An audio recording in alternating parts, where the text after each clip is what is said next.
Boa tarde, vamos à nossa palestra da sessão de saúde de sexta-feira, da Casa de Fabiano. Sintonia com a espiritualidade, sempre nos acompanha.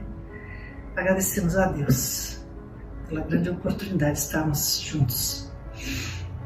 Pai nosso que estás no céu, santificado seja o vosso nome, venha a nós o vosso reino, seja feita a vossa vontade, assim na terra como no céu. O nosso de cada dia nos dai hoje, perdoai as nossas dívidas, Senhor, assim como procuramos perdoar aos nossos devedores. Não nos deixeis cair em tentação e livrai-nos do mal. Graças a Deus e graças a Jesus. Vamos falar hoje sobre cuidar do corpo e do espírito. No livro A Caminho da Luz, Emmanuel nos ensina: sob a orientação misericordiosa e sábia do Cristo, trabalharam na Terra numerosas assembleias de operários espirituais. Milhares de anos foram precisos aos operários de Jesus nos serviços da elaboração paciente das formas até chegarem à forma ideal do nosso corpo que conhecemos hoje. Milhares de anos. E depois de tanto tempo, né, gente?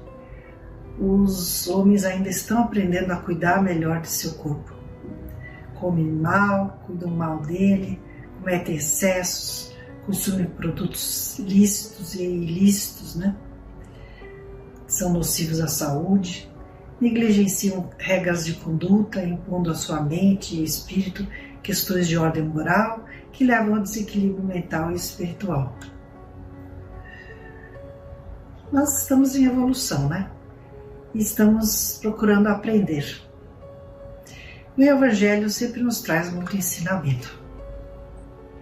Então, no capítulo 5, no Bem-aventurados aflitos, temos aqui nas instruções dos Espíritos, provas voluntárias e verdadeiro silício, ditado por um anjo da guarda, Paris, 1863. E ele nos diz: perguntai se é permitido abrandar as vossas provas. Essa pergunta lembra estas outras. É permitido ao que se afoga procurar salvar-se? E a quem espetou-se num espinho retirá-lo? Ao que está doente chamar um médico? As provas têm por um fim exercitar a inteligência, assim como a paciência e a resignação. Que tem aqueles que aprendem, né, que muita coisa que a gente passa é prova, e que a gente tem que enfrentar a prova, mas aí existem as distorções e acham que não, a gente tem que sofrer, né? E não é nada disso. Um homem pode nascer numa posição penosa e difícil precisamente para obrigá-lo a procurar os meios de vencer as dificuldades. Então as provas vêm para desenvolver a nossa inteligência e nós temos que superá-las. Mérito consiste em suportar sem murmurações as consequências dos males que não se podem evitar, em perseverar na luta, em não se desesperar quando não se sai bem, e nunca em deixar as coisas correrem, que seria antes preguiça que virtude. É aquele que não vai atrás do médico, não toma um remédio, né? Porque acha que a doença é uma prova e tem que viver desse jeito, né?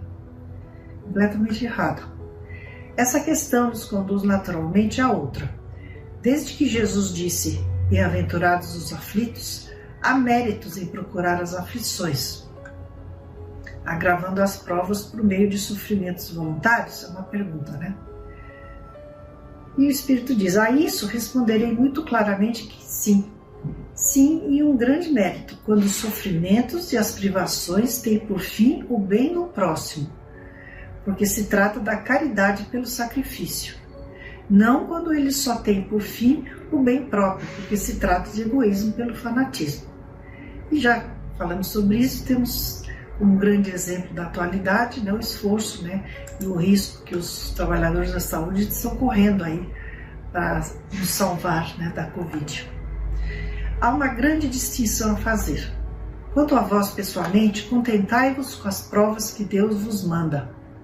Não aumenteis a carga já por vezes pesada.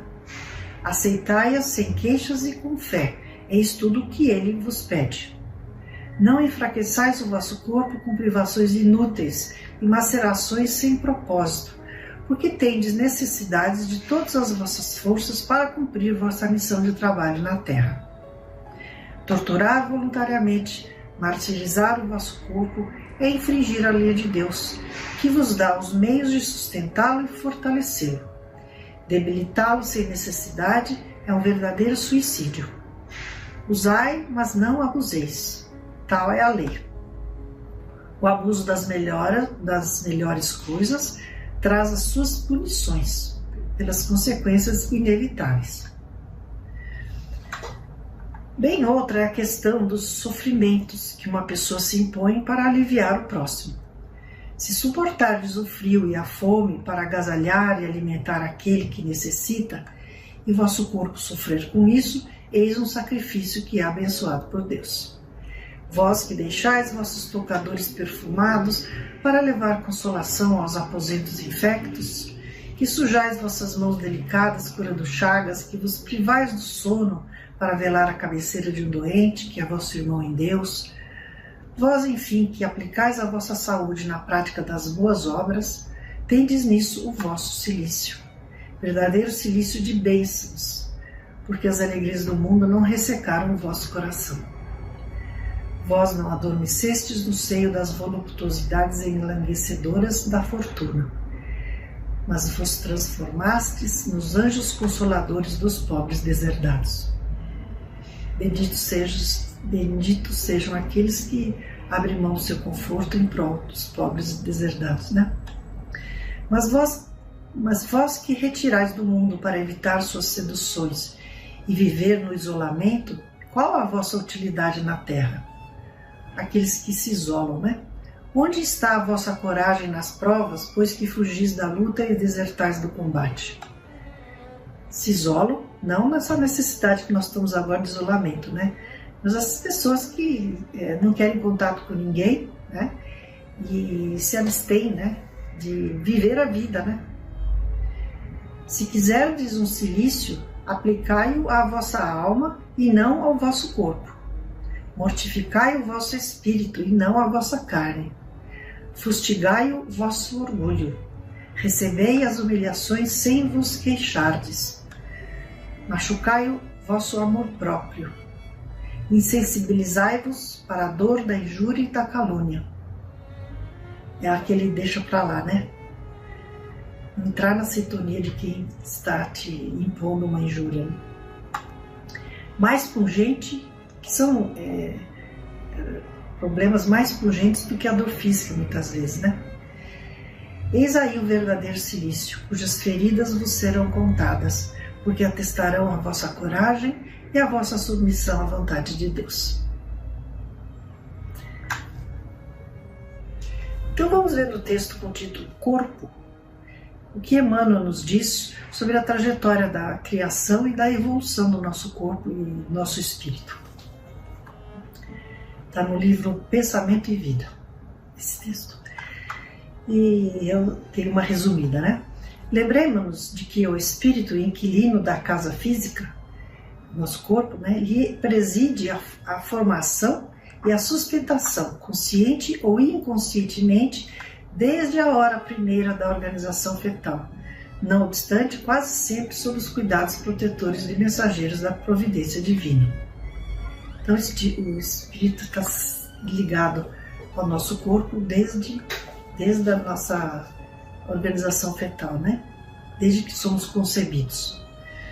Trazendo consigo mesmo a soma dos reflexos bons e menos bons de que é portador, segundo a colheita de méritos e prejuízos que semeou para si mesmo no solo do tempo, o espírito associa-se à nossa vida desde a vesícula germinal. Amparado no colo materno, estrutura-se-lhe o corpo mediante as células referidas. Em breve, atendendo ao desenvolvimento espontâneo, acha-se o espírito materializado na arena física, manifestando-se pelo veículo carnal que o exprime. Desde a fase embrionária do instrumento em que se manifestará no mundo, o espírito nele plasma os reflexos que lhe são próprios. Então daí que a gente traz toda a nossa história, né? Todas as nossas encarnações, todas as nossas características são impregnadas no nosso corpo, no nosso perispírito, através do espírito, né? Criaturas existem tão conturbadas além túmulo com os problemas decorrentes do suicídio e do homicídio, da delinquência e da viciação, que trazidas ao renascimento demonstram de imediato os mais dolorosos desequilíbrios pela disfunção vibratória que os cataloga nos quadros da patologia celular. As enfermidades congênitas nada mais são que reflexos da posição infeliz a que nos conduzimos do pretérito próximo, reclamando-nos a internação na esfera física, às vezes por prazo curto, para tratamento da desarmonia interior que fomos comprometidos. Então, muitas vezes, o espírito vem enganado e a nossa vida é curta, porque era só aquele pedaço, aquele tempo de vida que era necessário para o resgate de algo mal feito anterior, né? Surgem, porém, outras variáveis nos reflexos do passado na existência do corpo. Causas amargas de mutilações e doenças são guardadas nas profundezas do nosso campo espiritual, como sementes de agressivo espinheiro que nós mesmos acalentávamos, no obscuro terreno da culpa disfarçada e dos remorsos ocultos. Carregar culpa e remorso nos causa muito mal, e às vezes a gente carrega isso de várias encarnações, né? Que, como diz aqui, né, muitas vezes são a causa, né, de mutilações e doenças que temos no corpo. São plantações de tempo certo que a lei de ação e reação governa, vigilante, com segurança e precisão. Lembrando que nada passa despercebido por Deus, né? E que na hora que Ele achar por bem, nós teremos que resgatar essas faltas. E às vezes esse resgate vem através de algum sofrimento do corpo, né? É por isso que muitas vezes, consoante os programas traçados antes do berço, porque na espiritualidade a gente já é combinado que nós vamos passar nessa vida, né? Na pauta da dívida e do resgate, a criatura é visitada por estranhas provações em plena prosperidade material, ou por desastres fisiológicos de comovente expressão, quando mais irradiante se lhe mostra a saúde.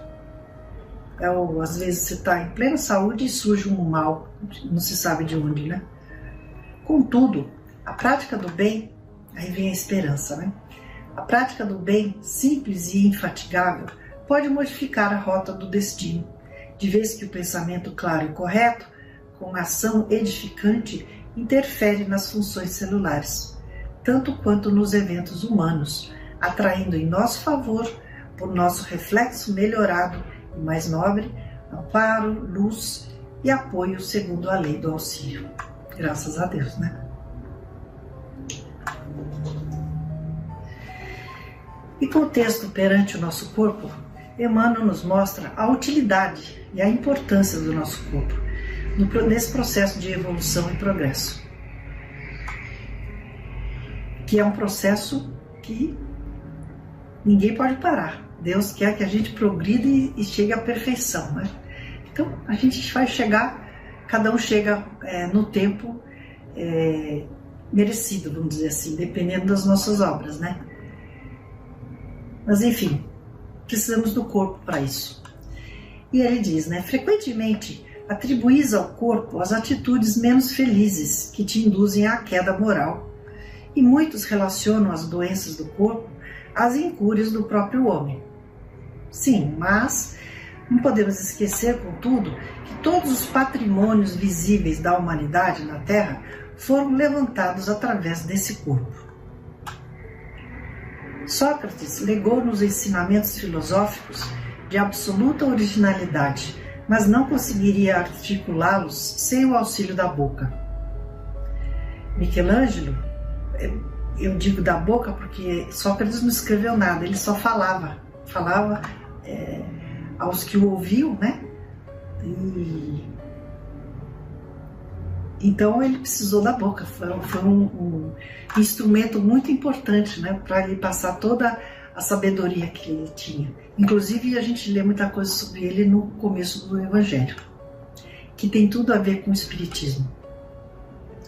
Michelangelo plasmou obras-primas, imortalizando o próprio nome, entretanto não lograria concretizá-las sem o uso dos braços e das mãos, né? Desde Colombo, arriscando-se ao grande oceano para descortinar terras novas, aos astronautas dos tempos modernos, que se lançam arrojadamente no espaço cósmico. É com os implementos físicos, a inteligência, né, o cérebro, que se dirigem os engenhos de condução. Da prensa de Gutenberg às rotativas de hoje, ninguém compõe uma página de um livro, né, sem que as mãos funcionem ativas. Do alfinete ao transatlântico e do alfabeto à universidade, no planeta terrestre, tudo efetivamente é levado a efeito pelo espírito, mas por intermédio do corpo. E sem dúvida que pensamentos e planos sublimes, ainda agora, fulguram em torno dos homens, com respeito à grandeza das civilizações do porvir. Contudo, essas ideias gloriosas estão para a realidade humana, assim como a sinfonia na pauta está para a música no instrumento.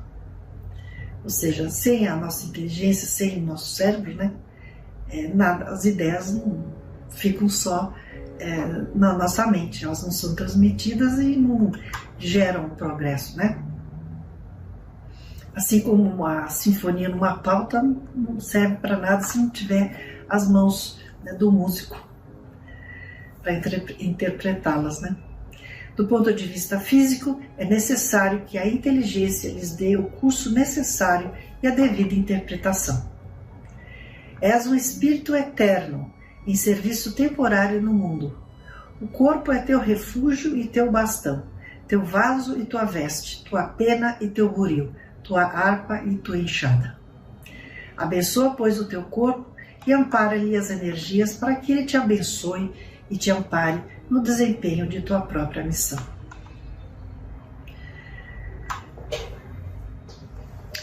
Vamos então terminando, lendo aqui um poema que o Espírito Cornélio Pires nos presenteia, com o seguinte título, né? Chama-se Corpo Terrestre, exatamente sobre o nosso assunto. Está no livro Conversa Firme, psicografado pelo Chico. Trata-se de uma conversa, parece uma conversa entre dois amigos. Diz assim: Caro Mateus, sua carta, que tanto carinho encerra, pergunta o que penso agora, em torno ao corpo da terra. Pergunta muito importante a sua pergunta amiga. Traz à baila em nosso estudo uma questão muito antiga. Não sei por que tantos sábios, em tempos que já se vão, atiravam sobre o corpo injúria e condenação. Muita gente acreditava que desde a infância à velhice fosse o corpo responsável por todo o mal que se visse. No entanto, estragar o corpo a pretexto de elevar-se é um erro sem contradita, contrassenso sem disfarce. E não se vê em parte alguma, em qualquer desastre à vista, um carro a desgovernar-se agindo sem motorista. Por outro lado, se um carro vive encostado e sem nome, é um corpo desabitado que o pó vergasta e consome. É o que a gente deve evitar, né? Ficar na inércia, se entregar à preguiça. Na escola da evolução, o corpo é cabine ou cela. A evolução traz a luz, ninguém avança sem ela. São as nossas escolhas, né? Fazer do nosso corpo uma cabine que conduz, né? Ou uma cela que prende. Por menosprezo do corpo e obrigação esquecida, em todo lugar do mundo muita gente perde a vida. Recorde a nossa Laurinda, quis viver só de jejum, padeceu sem precisão, morreu sem proveito algum. Em sacrifício por nada, o nosso Lico Sertório dizia buscar o céu e acabou no sanatório. São aqueles que exageram, né? Os fanáticos religiosos, né? E esquecem do corpo, esquecem que somos homens do mundo, né? Temos que viver a vida que Deus nos deu. Valorizar o espírito, sim, né? nós temos que viver essa vida e não viver em prece, vamos dizer assim, sem parar, né? Deus não está esperando isso de nós. Alegando crença e regra, o nosso amigo Apuleio condenava o próprio banho, morreu por falta de asseio. Julgando-se em perfeição, o nosso Anísio Amorim começou passando fome e morreu comendo capim. O corpo sem disciplina sofre desvios fatais, mas o freio é bom amigo, sem ser aperto demais. É a nossa consciência, né? Nosso bom senso, nos desviando dos exageros, né? Sem ser aperto demais. Diz a lei por toda parte de forma clara e concisa: cada pessoa no mundo tem o corpo que precisa. Deus sabe das nossas necessidades e a gente reclama tantas vezes do corpo, né? Quanto ao mais nessa matéria, atenda, caro Mateus, guarde o corpo com cuidado, que o corpo é a bênção de Deus.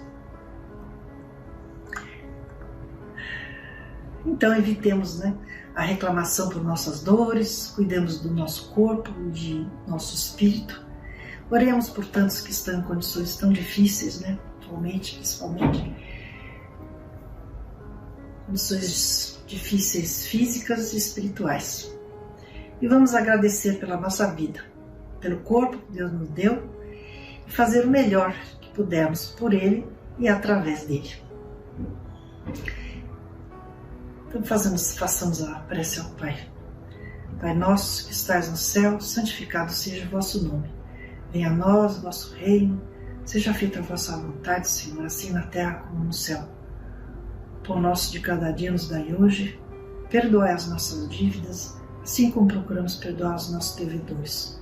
Não nos deixeis cair em tentação e livrai-nos do mal. Graças a Deus e graças a Jesus. Obrigada, até a semana que vem. Se cuidem, gente.